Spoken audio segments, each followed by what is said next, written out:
How much are you looking forward to Sunday? Yeah, a lot. Since the last trip to Hampden, it's been a bit of a wait, so it'll be nice to be back there in similar circumstances. So I think we're all looking forward to it. We love the big games here, so it's ones that's always on the calendar. From your own point of view, from that final at Hampden, things have just got better and better for you personally. Yeah, they have.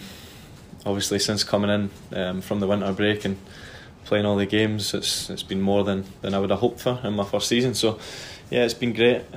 Great results that have been going our way, and we're in a strong position in the league as well. So it's happy days for myself. That League Cup final was your first final at Hampden. How much would you enjoy 2-in-1 season? Yeah, I would love it. Like I said, it was more than I could have hoped for this season. It was obviously a dream start in the last cup campaign.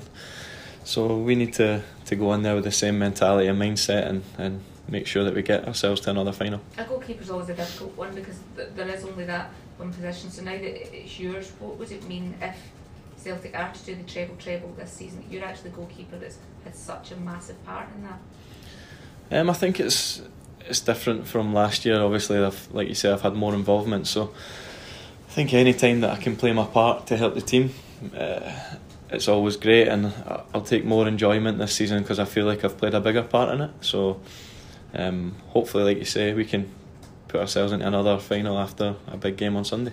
Were you able to enjoy the pressure or the expectation and the talk about the treble? We don't really talk about it, so it's nothing that I don't really read anything about trebles, or we don't really speak about it ourselves. So it's one that's pressure wise, it doesn't really affect us. I think what people need to realise is what the team's done here over the last 2.5 years is special. It's not normal, and the boys through there have made it seem normal that a team can go on and do that. So to even be in the position to talk about it, I don't think you can give yourself pressure. I think you've got to embrace it and be thinking like this is a great achievement already, and if you can go one better, then that's also amazing. What does the manager say then to keep that focus?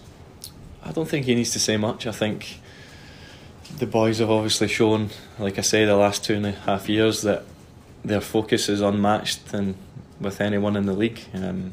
To go in, week out with these big games it speaks volumes for them and their characters. So I think he doesn't really need to speak much. I think we know we've got people like Scott Brown in the dressing room who push us to a standard that we need to be at to achieve these goals. What do you expect from Aberdeen, who there was a draw a month or so ago at Celtic Park? Do you expect anything different from them?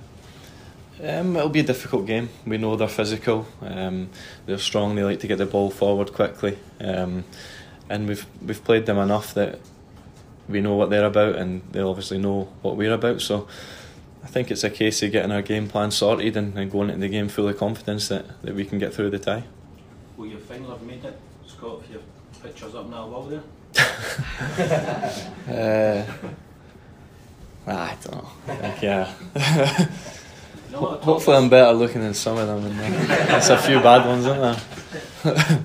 You've been talking this week, Scott, about objects thrown on the pitch and what have you, disciplinary problems and disorder. Have you ever felt vulnerable in front of a main stand at any of your grounds in Scotland? Not really. I think abuse and shouts and songs is part and parcel of the game, but me personally, I've never felt in danger of people throwing or coming on the pitch, or I can only obviously speak for myself on that, but I've never really felt that way. What have you made of it all? Bits of stands now getting closed because of the trouble. Yeah, you don't want to see it. It's bad for the games, bad for Scottish football. I think it's nothing that us as players can really do to stop it. If someone wants to get on the pitch, I'm sure that there's not going to be enough police or stewards to stop someone really getting on there. So I think it's down to the fans and how they want to represent their club. You're one of a group of players, there's a growing group in this club that have only known success here. It's a strange feeling, isn't it? Do you drive yourself by saying, fear of failure as a motive, or just more success? Like I said, it's special what the team's done, and I think everyone outside is wanting you to fail. Everyone outside this club obviously is wanting you to fail. The fans have grown to know the success, and I think we just need to make sure that we stop. We prove everyone that wants us to fail. We just keep going and going.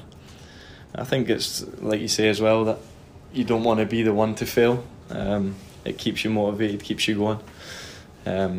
It's a good position to be in, though. And of course, you've seen football from the other end of the league as well, and you know the difference in atmosphere in a club.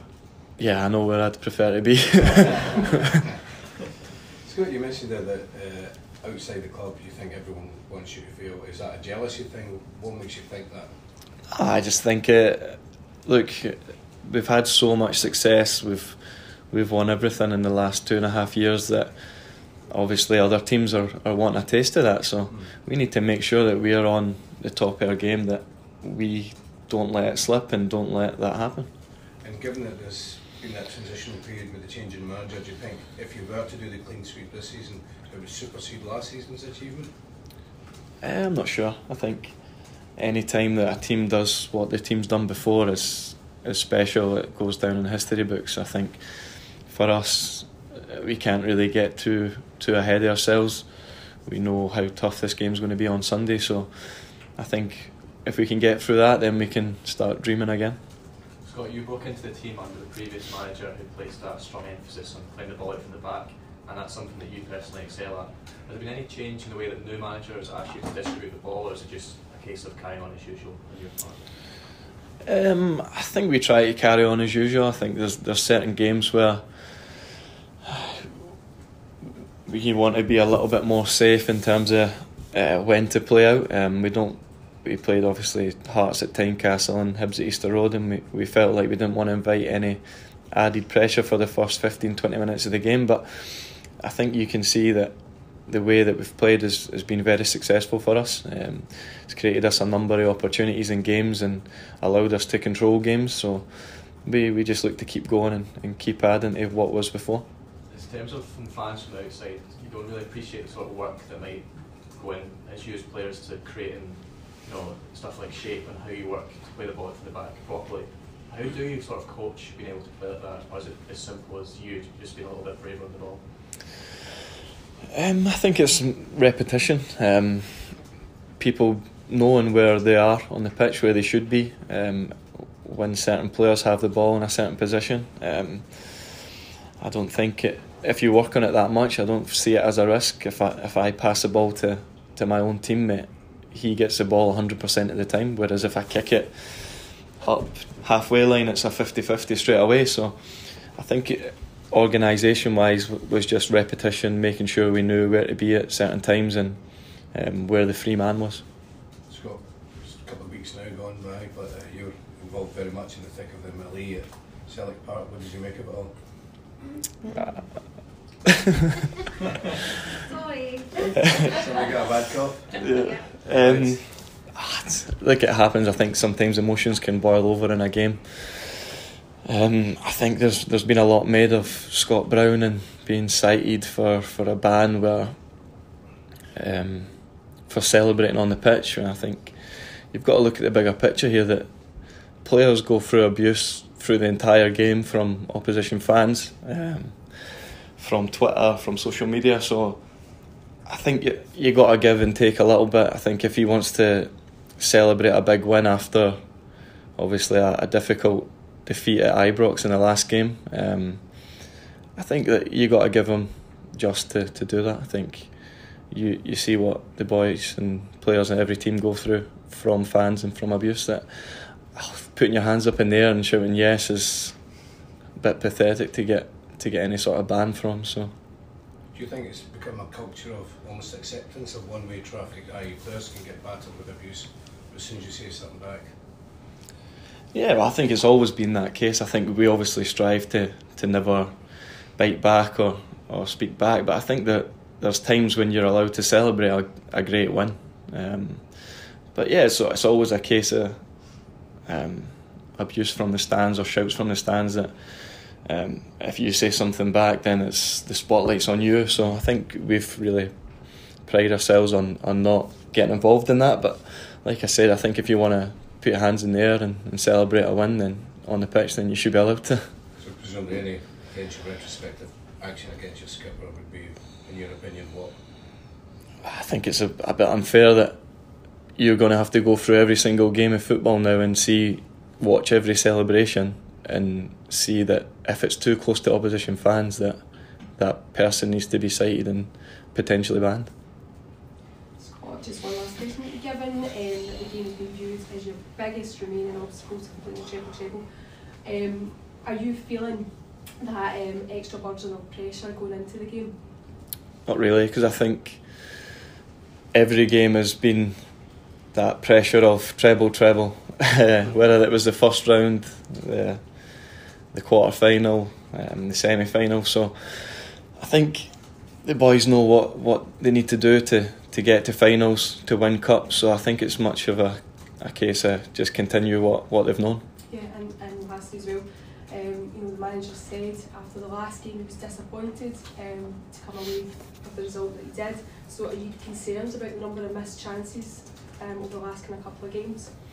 Not really. I think it'd be more a concern if we weren't creating any chances. We know that it wasn't a great result for us and we wanted to win and take all 3 points. But I think it was a matter of inches and feet and we would have come away with 3 points. So I think it would be more concerning if we weren't creating any chances. But the boys put in a really good performance creation-wise. Okay, thanks. Thank you. Cheers, Scott. Cheers.